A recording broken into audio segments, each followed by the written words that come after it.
we're at the end of the runway. We're ready to go. We're going to go ahead and mixture full rich, put that on, give myself 2 pumps of flaps. 1200. We've got lights, camera, action. Everything's in the green. We should be good to go. Ready to go. Ames traffic, Mooney 875 is departing runway 19. We're going to do a right turn out to the northwest from runway 19. Ames.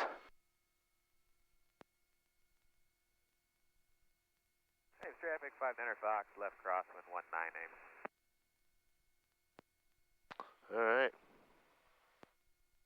Lynn's making all the calls. Must be a fairly new student here. All right, we are lined up down the runway, and we are ready to rock and roll, so let's do it.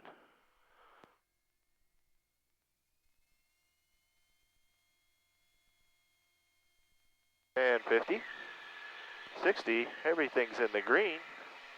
We're going down the runway, and we are going to take off. There we are. Up into the sky as we go. Doing a little crabbing. Crabberton.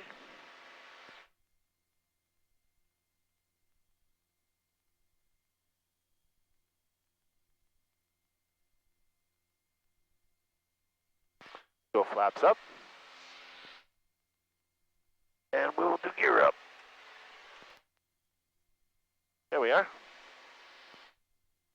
We'll back off the power a little bit.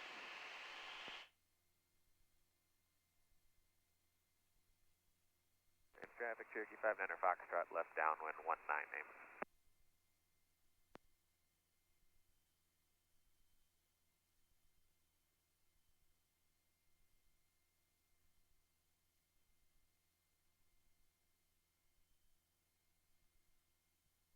Ames traffic, Mooney 875 is turning right crosswind from runway 19, headed to the northwest. Ames.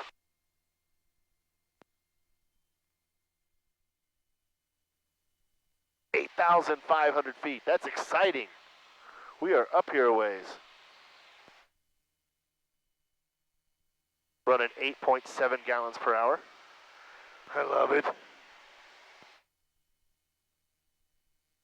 Go ahead and descend, get our sight picture here. We'll go to contact Minneapolis Center. Good morning, Minneapolis Center. Mooney 78875. Mooney 78875, go ahead. Mooney 78875 is 20 miles to the northwest of Ames. Requesting flight following to Spencer, currently at 8,500. Number 78875, squawk forward 3634, please. Mooney 875 is squawking 36, did you say 34? 3634, you got it. Yeah, squawking 3634. Number 78875, your radar contact 76 miles southeast of Spencer Airport. Maintain VFR, Spencer altimeter is 2901. 2901 for Mooney 875.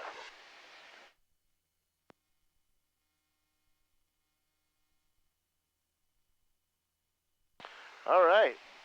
We are only doing about 122 knots of ground speed right now up here. We're flying into the wind.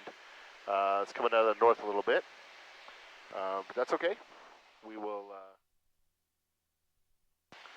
So it's a pretty smooth day up here at 7,500 feet. 1630 footed Rocky. Currently talking with Minneapolis.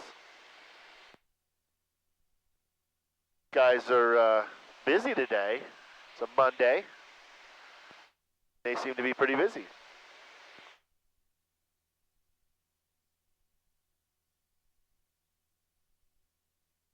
Got low battery on my phone. That's okay. What we're going to do is we're going to plug it into the power outlet here. How it sounds. There we go. Powered it up. It's steady traffic, Skywest Regional Jet. We are 1 minute from landing on a 4-mile final.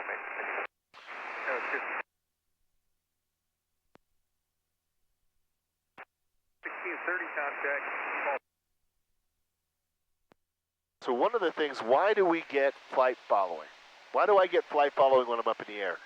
Flight following is basically a way for air traffic controllers to spot you. We have a transponder box in here that puts out a signal or a code. They ask us to put that code in, that's what I did, so it's 3634. and they can track us through the sky. Why is that advantageous? Well, that's advantageous because, one, if there's other aircraft in the area, it will let him know, hey, listen, this aircraft and this aircraft are pretty close to each other. We need to make sure that they don't hit, right? We don't want to hit anybody in the sky. But another thing that it does is it provides an element of safety. Since I'm talking with Minneapolis, if I should have any issues at this point, I can immediately say, hey, Minneapolis Center, I'm declaring some issues and emergency or mayday or whatever. Probably 2 Minneapolis Center, Roger. I got to change the route here. Flow into Midway advisory to copy. And probably 2. You're now clear to Midway via direct. Oh my, that's Oscar Hotel Mike Yankee for the ND6 arrival. So he could then contact emergency services, help me get closest airports, runways, get things set up for me so that I don't have to start panicking and start doing all kinds of stuff in the aircraft. I can just have him do that stuff for me, allow me to come down and land safely. So it's a huge safety thing, and we use it on these longer trips because 505 Papa, contact Denver Center on 127.905.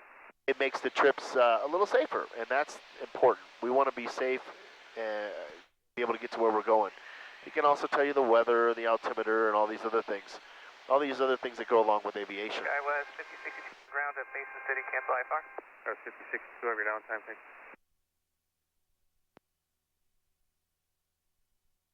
So basically, going with flight following is a good thing. Now, if I was doing short trips, like doing a trip from, like I did to Newton, I probably wouldn't do any kind of a flight following. Or I could, just to be safe around the Des Moines airspace. But I know that using the flight following is 787, or I'm sorry, it's free. 78875. One note I got at Spencer. I got a tower light. That is 15.18 miles southeast Spencer, 250 feet AJ auto service.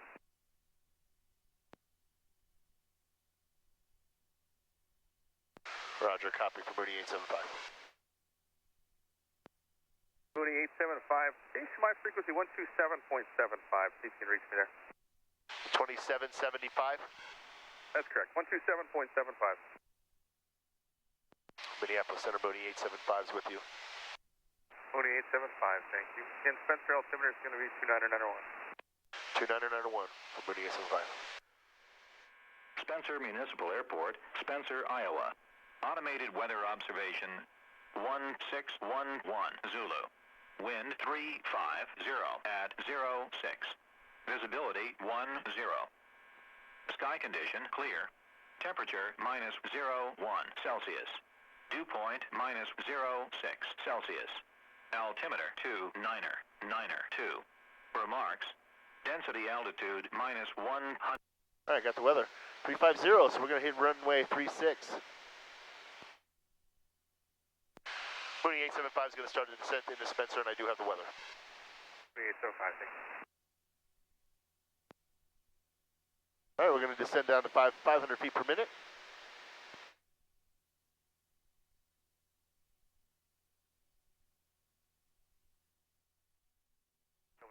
I think I see the runway. I think I see it. I think I see it. I think I see it. I think I see it. So excited.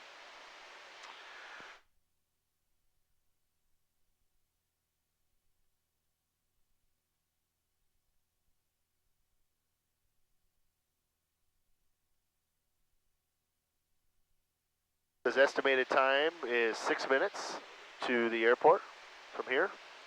It's 15 miles. Mooney 875's got airport in sight. November 205 Dallas, thank you. Mason City altimeter 29902. Someone else called 875, you have field sight? Yeah, Mooney 875's got airfield in sight. 78875, Roger, your radar services are terminated. Squawk 1200, we'll see you later. Well, Squawk VFR and Chase Freaks, have a great day. Thanks for your help. Thanks, appreciate it.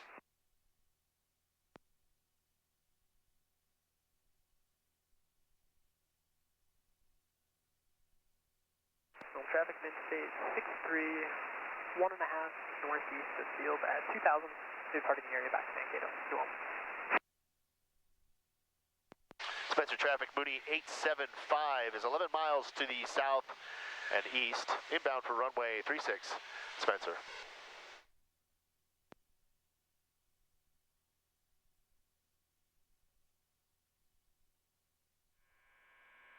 Spencer Municipal Airport, Spencer, Iowa.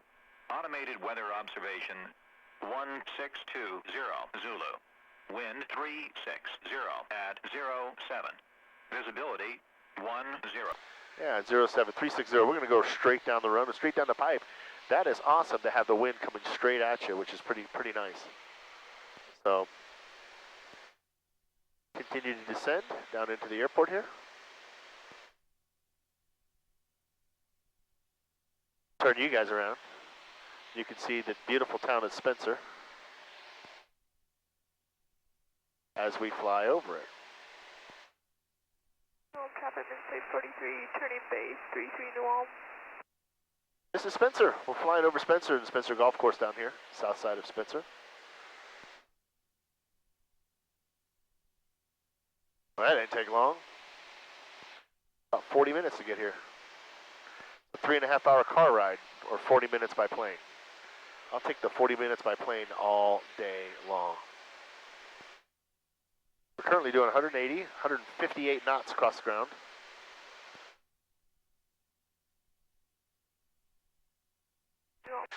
State 43, turning final 33 New Ulm. Spencer traffic, Mooney 875 is 3 miles to the east, inbound for runway 36, going to cross midfield for a left downwind for runway 36, Spencer.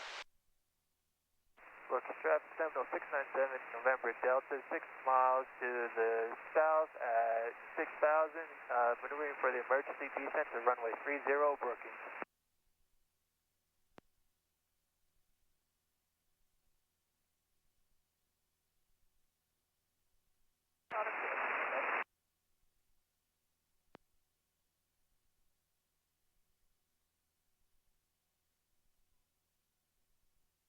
We're 180 miles an hour across the ground, 155 knots across the ground, 180 in the sky.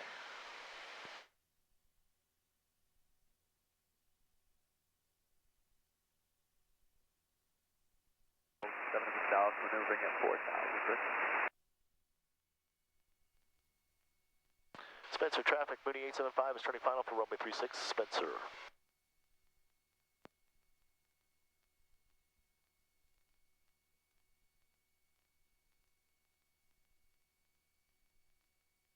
Okay, we're coming in for our landing now.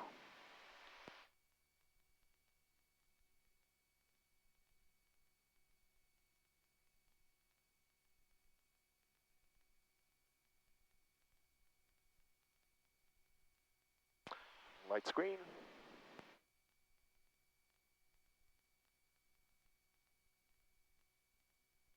Sure is full rich.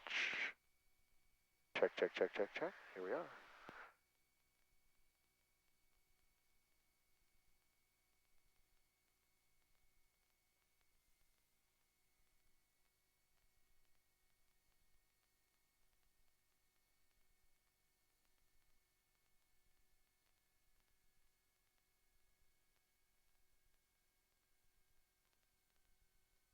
A buttered landing. Buttered landing. That was fantastic. Pretty stoked about that one.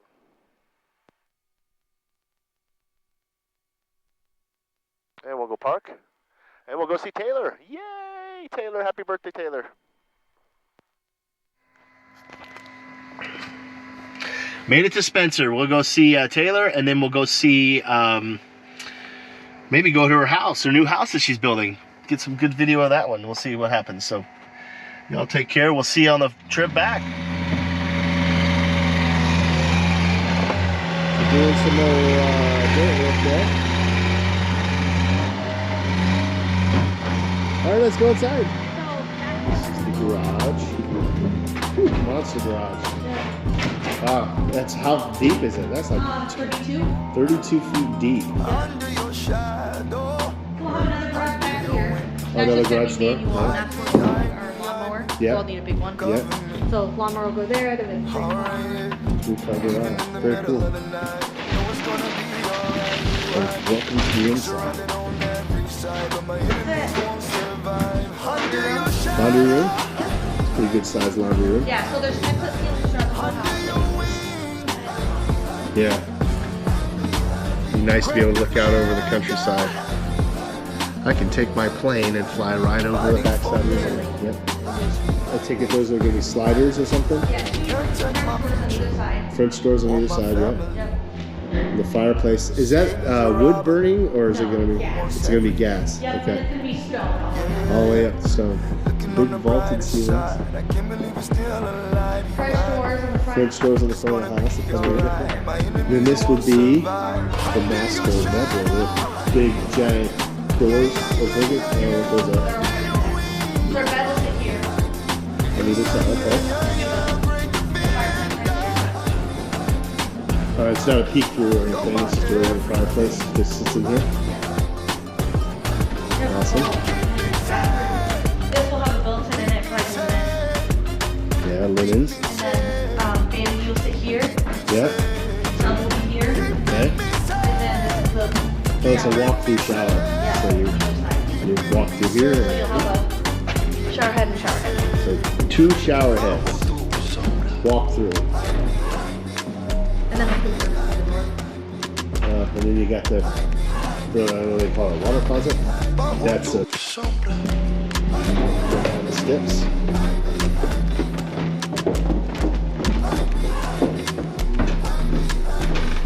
The grand. So this is where the kids' bedrooms meet in this house. Okay. And Great way for them to sneak out those windows. we thought about that. Yeah, they'll be sneaking out for sure. If they're Jansen, they will be sneaking out. Yeah. And then this is the media room. Media room. So we'll have a TV right there. Yep. A big couch kind of thing in the Big, back. big comfy couch. Yep. And back behind you, that's all storage. That's all storage. But then there's another bedroom back here. Oh, there's another bedroom. This is the Pretty awesome. Good house. good house. Give me nuts. All right. Good house. Good house. So, wonderful time here in Spencer. Got to spend some time with my daughter Taylor. Wasn't much time, but it was enough time to be able to go see her new home. Hopefully I'll have some good videos of that. And got to see her husband, Colin, who was pretty awesome. And got to go to the cow farm, which was stinky. We had some food. We went and got Arby's. That was Taylor's birthday dinner from me, Arby's. She's really craving Arby's, so I took her there. So we're going to go ahead and get this bad boy fired up. There we are. Starts right up. Love it. Love it that it starts right up.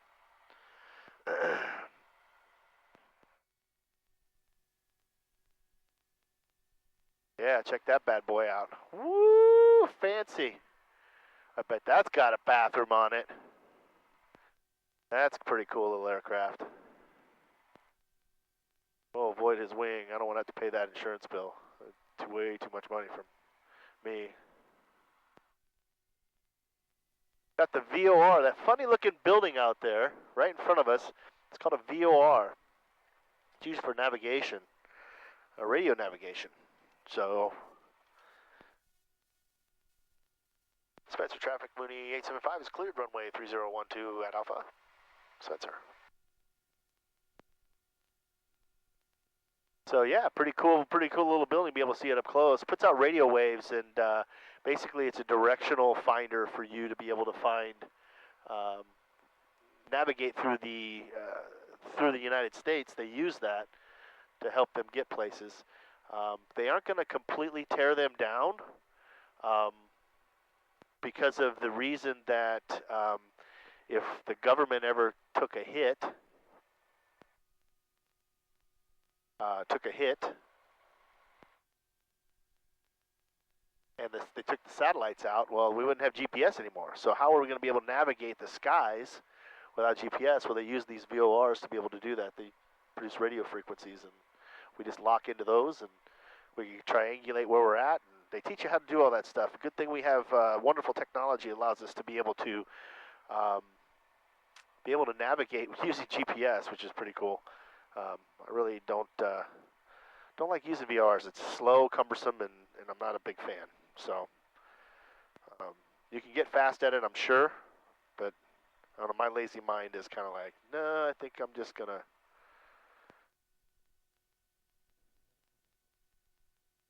do the GPS, find the magenta line, and we'll go from there. All right, got the big 3.6 in front of us. Pointer down the runway. And we'll give ourselves some power. We'll get going. A little more. There's 40. There's 50. There's 60. Everything's in the green. And we're off.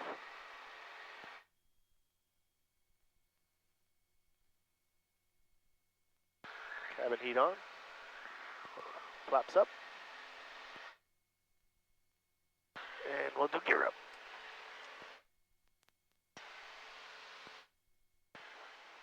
So this is town of Spencer.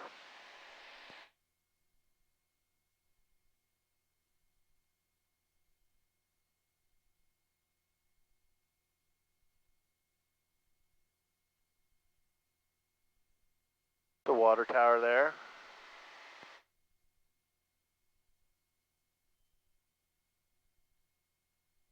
We got the Clay County Fairgrounds right there in front of us. Right down, point that plane there, right there, the racetrack, see it? And we're just off to the west side of the tracks there, or the main street. Cooking along.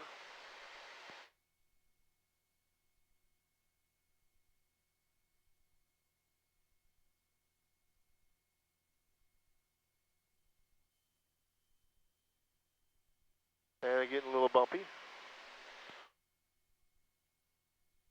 I'll show you guys what. So this is Spencer. Got the road, goes over the little river there. They got a little church building right there. Just passing over under the wing there. That is called King's. It's going to be a steakhouse. Opens up on the 31st, so I'm looking forward to that. The municipal golf course is out in front of us. All right, we are on our way. Woohoo! What an awesome day that is, to be able to just jump in the plane and go fly. What would take me 3.5 hours to get to Spencer by car takes me 40 minutes to get here by plane. So, being that it's sweet Taylor's birthday, my daughter turns 28 years old today. Yeah, 28. Decided, you know what, I'm just going to fly up and go see her. Say hi. So I did. She was excited to have me. She really wanted to show me the house, and I'm glad she did. Really cool. It's going to be really nice when it's all done. Looking forward to visiting her when it's done. I get to go up and have another little weekend vacation spot, if you will. And I will invite myself frequently. So, Taylor, if you're watching, know that Dad loves you and Dad is using you. That's what dads do. So, but it'll be fun.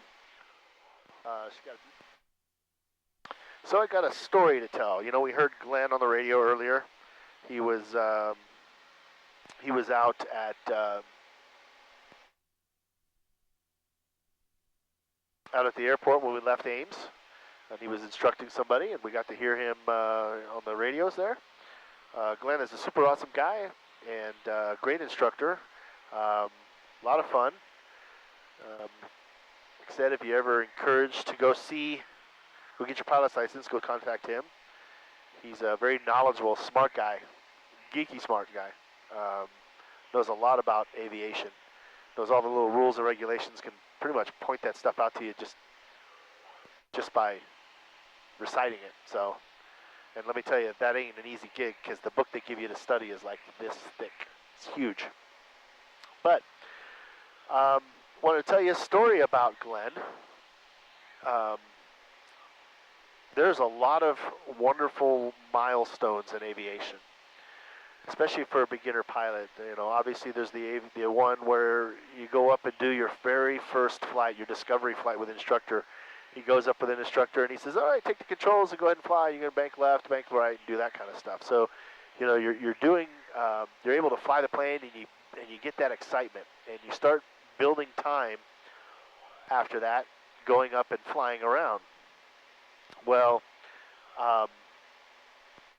that's one of the milestones. Another milestone might be him saying, okay, hey, listen, I'm going to let you take off. You take controls. I'm going to be right here at the ready in case something should go horribly bad. But I'll be right here at the ready. Go ahead and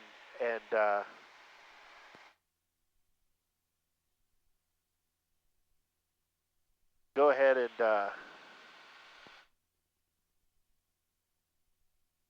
take off. Well, that's another big milestone. Another milestone might be him saying, okay, I'm going to let you work the radios where you get to push the button and talk on the radios. That's kind of a nerve-wracking one, but have you do that. Or you might say, hey, I'm going to... Are you on this transmission? Or you might say, I'm going to have you...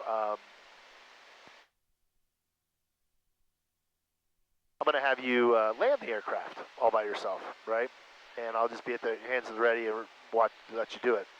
So after a while, you get pretty comfortable flying an airplane. You get comfortable taking off and landing and doing all those one things. But the very first major milestone in every aviator's career is his first solo, and that's basically where the instructor says, hey, listen, I'm going to let you take a very expensive piece of equipment, jump in it by yourself, and work the radios and take off and land and do everything all at once. You get to do that by yourself, and I want you to do it. I'm going to be here on the ground. I'm going to watch you do it, and I want you to do 3 takeoff and landings. Well, that's a big day in any aviator's, mind as far as a milestone goes, because it's like, hey, listen, you're trusting me to be able to do this. You have confidence that I can make this happen. So Glenn said, go ahead and take it up, three takeoffs and 3 landings. So I did that. I happened to do that on February 20th of 2021. I basically took the plane, did all the radio calls, flew in the pattern, did 3 takeoffs and 3 landings, came back, parked the plane, and Glenn meets me at the plane and says, hey, great job out there. Come meet me in my office for a debrief. I'm like, okay. So I clean up everything, get my bag ready, get all the stuff pulled out of the plane, and walk to his office. And as I walk in his office, he comes walking at me with a pair of scissors. Now, I'm not ready to argue with a man with a pair of scissors coming at me, but like, what are you doing? He says, turn around. And I turned around, and he starts cutting the back of my shirt out. Cuts this big square out of the back of my shirt. And as he's doing this, he's explaining to me the reason they do this. He goes, after every first solo, what we do is we cut the back of the shirt out. And what this symbolizes is this, and this is the story. So back in the old days, they did not have the fancy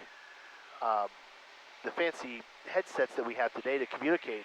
What they had is they had the student pilot in the front, and the instructor sat behind him. In order for him, the instructor, to get the attention of the pilot in the front, he would reach up and tug on the back of his shirt. So he would tug at the back of his shirt. The student would lean back, listen to the instruction, as he yelled it, I'm sure, and then he would execute the move. Well, once you get your first solo, they would start cutting the back of their shirt out because it symbolized that the instructor could no longer tug at the back of the shirt. It was kind of like you were being let off to do your own thing. You have gotten enough tugs on your shirt that you don't need any more tugs.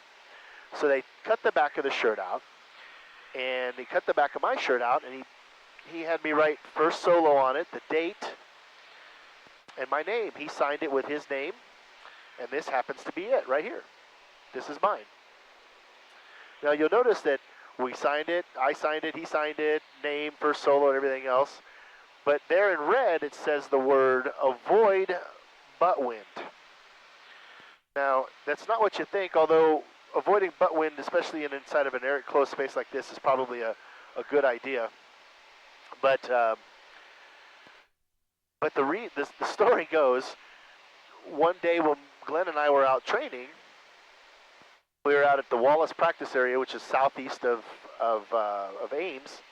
We were flying along, and he says, "Hey, listen, I want you to get the weather. You know how we get the weather all the time. Get the weather, and then I want you to tell me which runway we're going to fly into." I said, "Okay." So I got the weather, and the winds were out of 130 that day. That means they were perfect down the runway for runway 13, just straight down the pipe. Now in aviation, we want to use the wind to our advantage. We try to use the wind to do everything. We use the wind to lift us up, and we use the wind to gently set us down. When we have the wind coming in our face, when we're landing, it shortens up our ground roll. It also shortens up our speed over the ground, our ground speed. And having a slower ground speed helps in a lot of ways. Obviously, it slows everything down, but it also doesn't allow you to chew up all this precious runway in front of you. And the same thing on takeoff. We use the wind to help give us lift, but it also shortens up that takeoff roll because we've already got 10 miles an hour coming at us. And motor set traffic, Bonanza 185 for Whiskey is we can go ahead and take off. Well,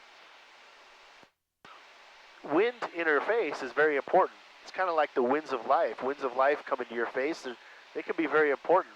They can be important teaching lessons, but they can also help lift you off the ground when you have certain adversity. Now I carry this piece of fabric in there for this one reason. It teaches me a lot of lessons about life. But when we were coming in, and I said, runway 13 is the one we want to use. He says, "No, today we're not going to use runway 13. I said, "Okay." He says, "We're going to use runway 31. Now, 31 is the complete opposite, 180 degree of 13, which means that I'm now using the wind behind me to push me along. So him feeling confident in me as the instructor, I felt confident in doing what he was asking me to do. So I said, "Yeah, we'll make that happen." So as we're coming in, I'm doing everything that I need to do. I'm setting flaps. I'm slowing the plane down. I'm getting the airspeed correct. I'm coming down, floating in. And as I'm floating in, I'm realizing, man, we are going really fast. I mean, really fast. Faster than I'm used to. Because the wind was pushing us along. I set the plane down nice and gently. And I thought, I did a downwind landing, man. I'm awesome, right? Well, Glenn in a calm, cool voice says, "All right, man, take back off." And my mind went into an instant panic, but we burned up so much runway. Take back off. So I'm hammered the gas. I'm setting the takeoff flaps. I'm doing all this stuff. I'm looking, I'm thinking, what do I need to do? Looking at the airspeed, and I'm looking at the runway as we're coming to the end of the runway. I'm like, oh man, we're going to totally run off the runway here. We're just flying down the runway. And finally we get close to the end and I pull back on the yoke and boom, the plane starts to lift off. And we start climbing. My mind is still in a panic. Okay, I'm looking around, looking at buildings and trees and making sure I'm not going to hit anything or clip anything. And I'm pretty freaked out. Not freaked out, but just my mind isn't racing. And then in another calm voice, Glenn says, "All right, man, what'd you learn from that?" And so I instantly, as I'm looking around, I blurt out, avoid butt wind. Well,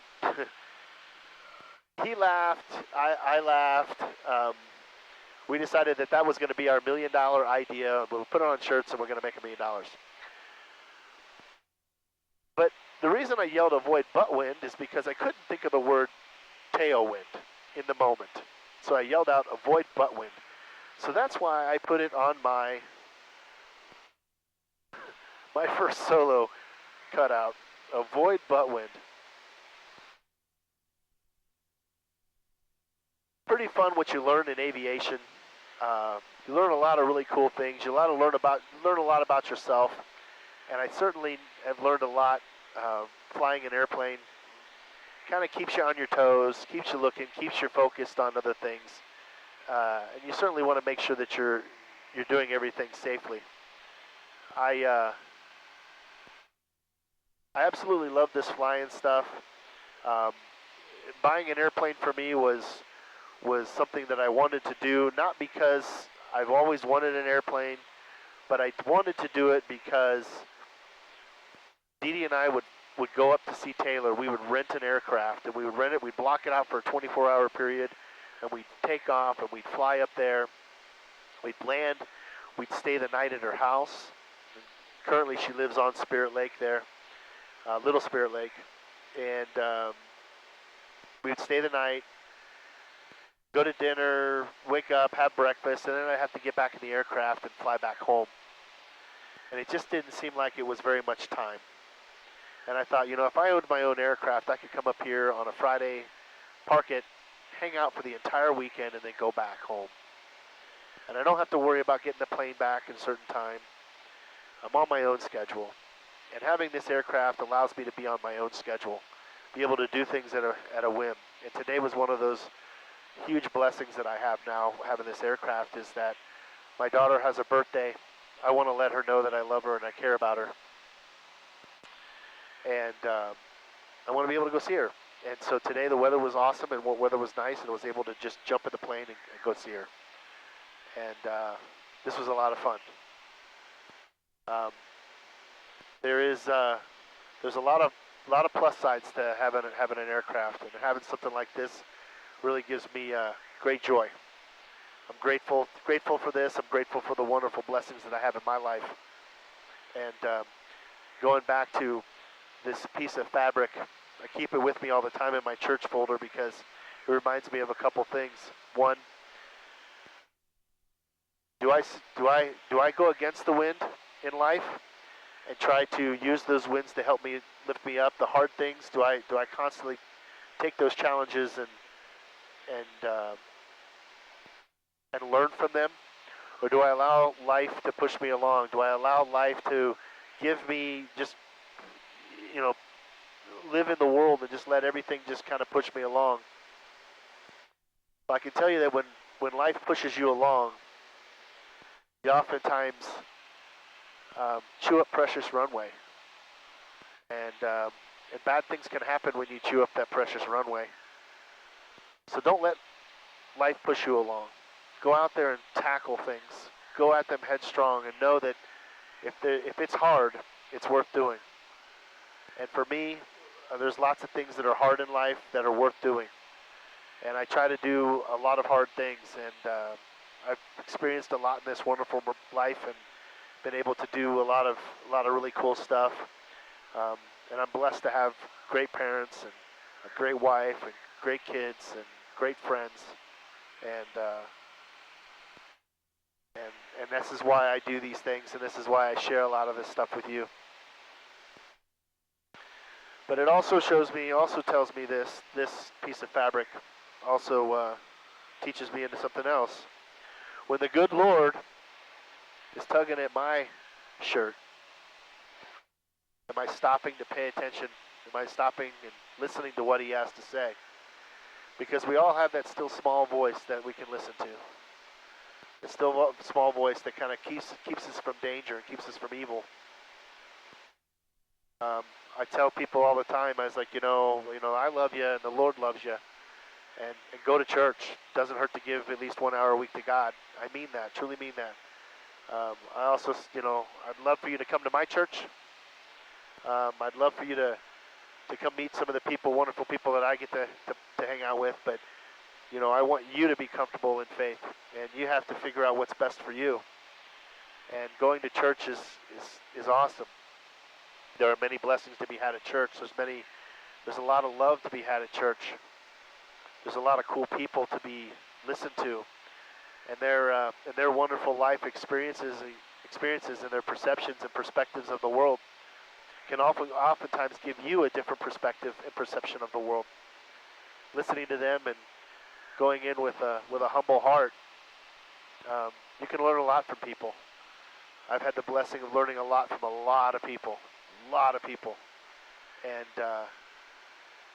meeting people puts a smile on my face because I get to hear a new chapter in somebody's life. And to them it might be old news, and it might be old habit, it might be old hat.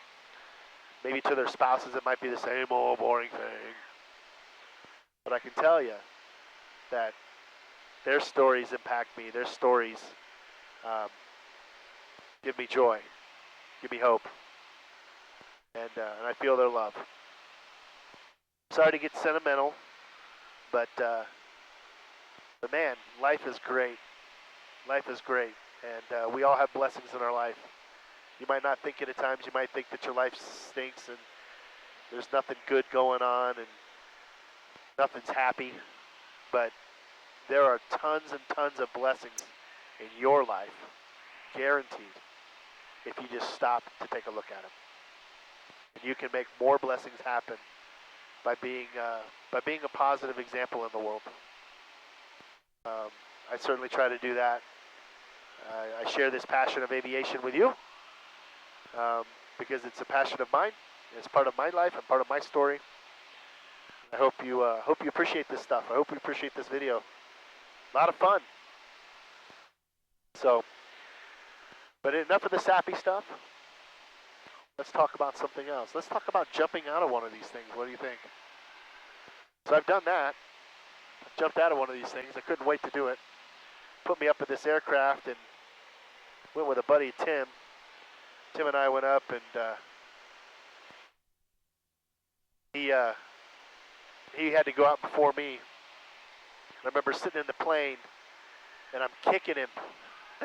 Get out, get out, get out. He's like, wait, no, wait. I couldn't wait till he jumped so I could jump. I was so excited, so pumped to do it. I remember jumping, doing a somersault in the air and floating to the earth. Not really floating, free falling. Hit that parachute and everything got quiet. I could talk to the jump guy, we'll call him jump master behind me, sitting attached to me. He's having me pull on the reins and steer the plane, steer the chute. Until we got close to the ground, then he took control and he got us down. He set us down nice and gentle, and boy, that was a lot of fun. But he told me a joke. Got Fort Dodge out here. Told me a joke before we jumped out of the plane. He says, you know, Chris, he goes, what's the difference between a skydiver and a golfer? I said, I don't know, man. He said, well, a golfer goes whack, shoot.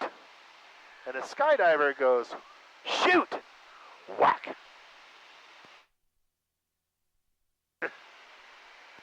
Not the joke you want to hear when you're getting ready to jump out of a plane.